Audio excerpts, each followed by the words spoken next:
So yan po mga boss ang hub ng XR125. Nasira na ito mga boss. So papalitan natin. Ang gawin po natin sa video nito mga boss ay papalitan po natin ng steel hub mga boss. Okay? Ito pong klase sa pag-align mga boss. Ito po ang sawali type. Matibay ito na align mga boss. Para po ito sa mga motor single na may sidecar mga boss. Itong motor na to mga boss kinabitan ay pang sidecar po ito mga boss. So ang gawin natin ngayon mga boss, itong rim mga boss ay hindi na natin ito papalitan mga boss. Ang papalitan lang natin itong rayos dahil puputulin natin to tapos itong hub mga boss, okay? So ito po ang ating palit mga boss, steel hub, matibay ito mga boss, okay? Sundan nyo ang video nito mga boss dahil step by step ay ituturo ko po sa inyo kung paano ba mag-align itong matibay na align mga boss para sa pang sidecar. Ito po ang sawali type, okay? By the way po mga boss, ang sukat po sa rim nito mga boss ay 1.6 or 1.60 by 17 mga boss, okay? Tapos yung rayos na ginagamit natin, ito po ang kanyang sukat mga boss, okay? So ito po ang oversize na rayos mga boss, medyo malaki ng rayos ito mga boss dahil pang sidecar po ito. So yan po ang sukat mga boss, 8G by 210 mga boss, okay?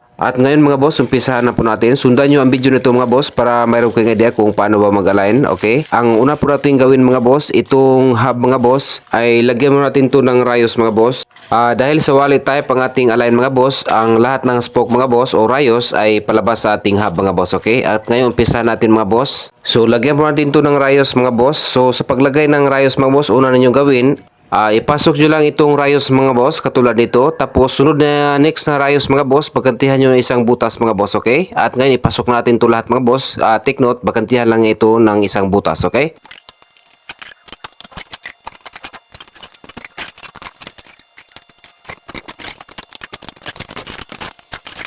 Okay, napwisto na natin ating rayos mga boss. Next gawin natin mga boss, itong unang rayos idikit nyo lang dito mga boss tapos i-push nyo ito. Okay, tingnan nyo ito mga boss. I-push nyo ito mga boss. Ang purpose po nito para po hindi ka mahirapan sa pag-assemble dahil sa laki nitong rayos mga boss ay lumaban po ito. Okay?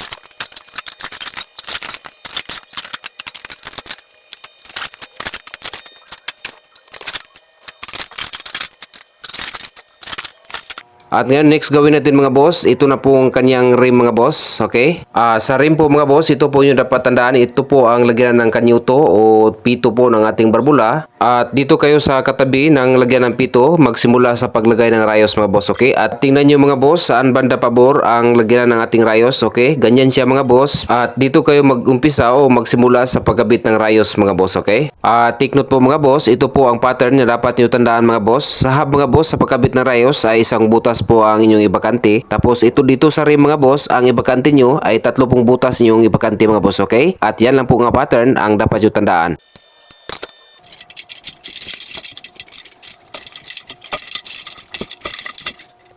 At ngayon umpisa natin sa pagkabit ng rayos mga boss at dito tayo magsimula sa katabi po ng pito o lagyan ng barbula ng interior mga boss. Take note po mga boss, 3 butas po ang ating ibakante dito sa rim sa pagkabit ng lahat ng mga rayos mga boss. At ngayon ikabit natin to mga boss.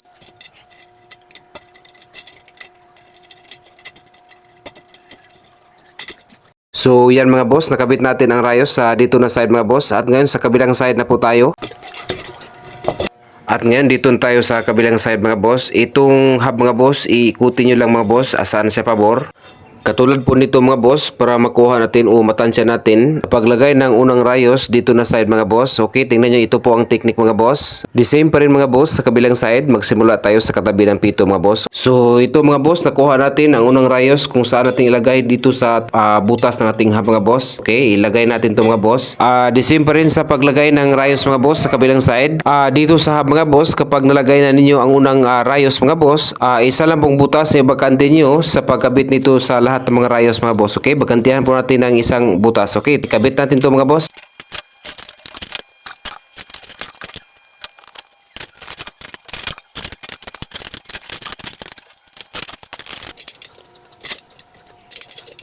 Okay, next mga boss, before natin to ikabit sa rim mga boss, the same pa rin sa ginawa natin sa kabilang side mga boss. Idikit nyo lang itong sa katabi niya, itong rayos mga boss, tapos i-push nyo lang para hindi kayo mahirapan sa pagkasimbol mga boss, okay?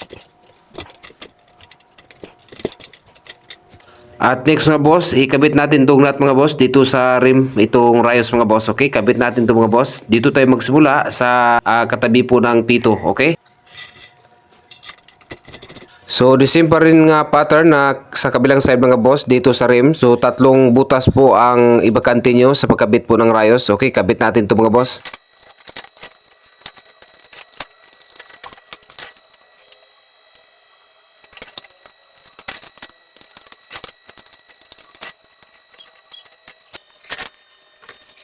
Okay, next mga boss, itong natirang rayos mga boss, ikabit natin to dito na side sa itong butas ng ating hub mga boss. Okay, pasok natin to mga boss.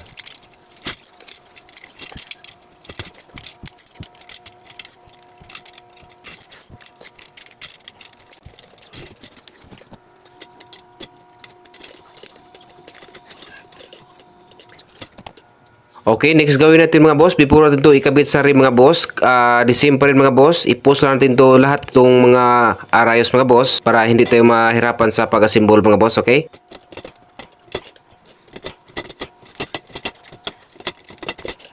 Okay, at ngayon ikabit natin tong nut mga boss dito sa rim, itong rayos mga boss.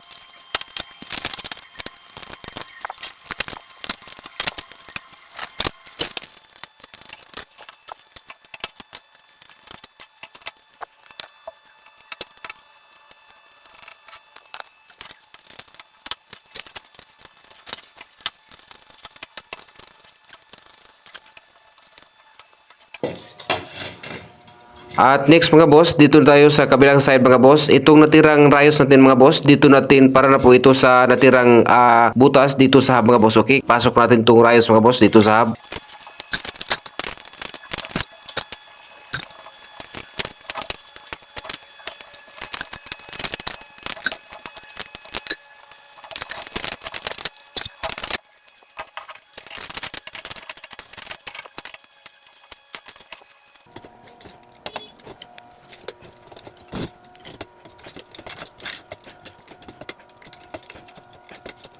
At next mga boss, ilagay natin itong nut dito sa rayos mga boss, dito sa rim. Okay, ilagay natin ito mga boss. Itong natirang butas mga boss ay para po ito sa rayos mga boss. Okay, kabit natin ito mga boss.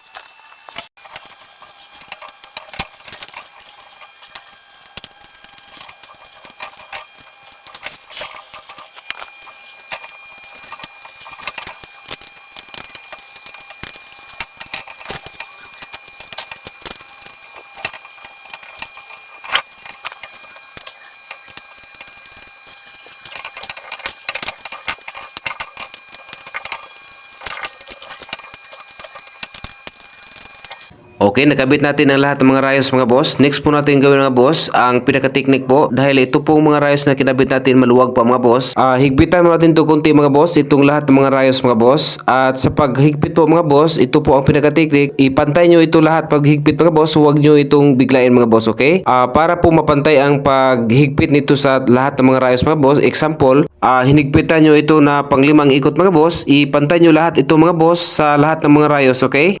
Mas mabuti dito kayo magsimula sa itong pito mga boss para palatandaan, para mapantay po lahat ang paghigpit mga boss, at dito kayo nagtapos sa katabi ng lagyan ng pito mga boss para mabalance po ang paghigpit mga boss, okay? At ngayon nilagyan natin itong bearing, itong bagong hub na kinabit natin mga boss, tapos lagyan natin ng ihi para malagay po natin to sa improvised na aligner mga boss, okay?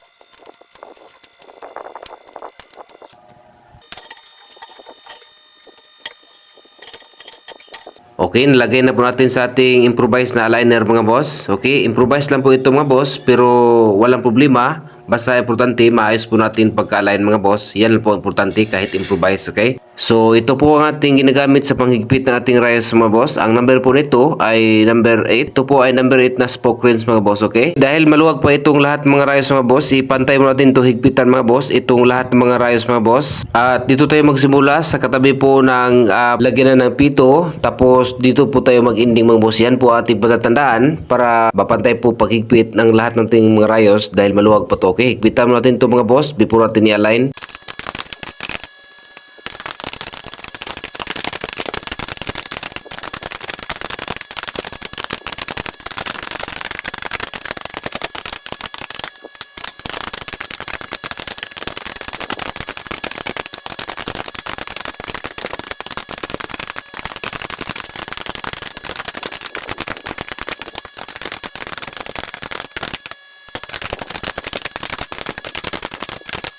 So yan mga boss, hindi na siya masyadong maluwag mga boss, pero pinantay natin sa paghigpit mga boss, okay? So ang next natin gawin mga boss, dito na tayo sa align mga boss. Unahin po natin ang kanyang bilog mga boss. So ito na mga boss, tingnan nyo, ikutin po natin ang kanyang rim mga boss, okay? Sumayad po mga boss. So ito po yung dapat tandaan na pattern mga boss. Kapag sumayad po ito, itong katulad dito mga boss, itong rim mga boss, sa bandang likuran, ito pong rayos na pabor dito sa nasayad. Ayan po inyong higpitan mga boss para mahila po siya, okay?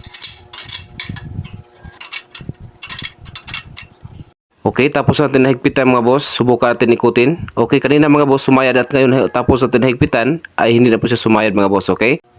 Next mga boss, kapag ito mga boss, kapag iniikot nyo hindi na po sumayad, itong adjuster mga boss, ilapit nyo kunti sa rim mga boss para makuha nyo ang align ng kanyang bilog mga boss, okay? The same pa rin ang gawin nyo mga boss kapag sumayad, saan siya sumayad, itong sa likod, sa bandang likod mga boss na rehos, ay yan po yung higpitan mga boss, okay?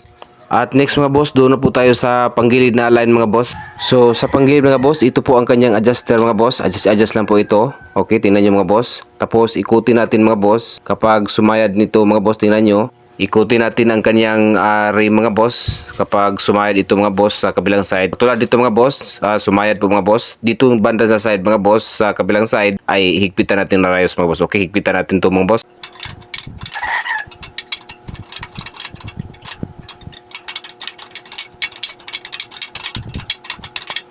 So, tingnan nyo mga boss, hindi na po siya sumayad. At yan lang po ang technique mga boss. Hanggang sa kabilang side mga boss, sa panggilid na align mga boss, yan pa rin ang pattern na sundan nyo mga boss kapag iniikot nyo sumayad.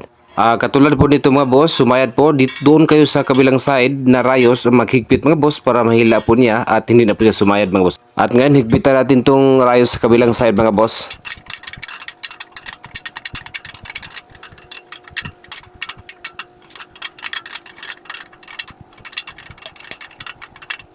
So, tingnan nyo mga boss ay hindi na po siya sumayad mga boss. At ngayon mga boss, i-finalize po natin to pag-align mga boss. Dahil medyo mahaba na po ang ating video mga boss, okay?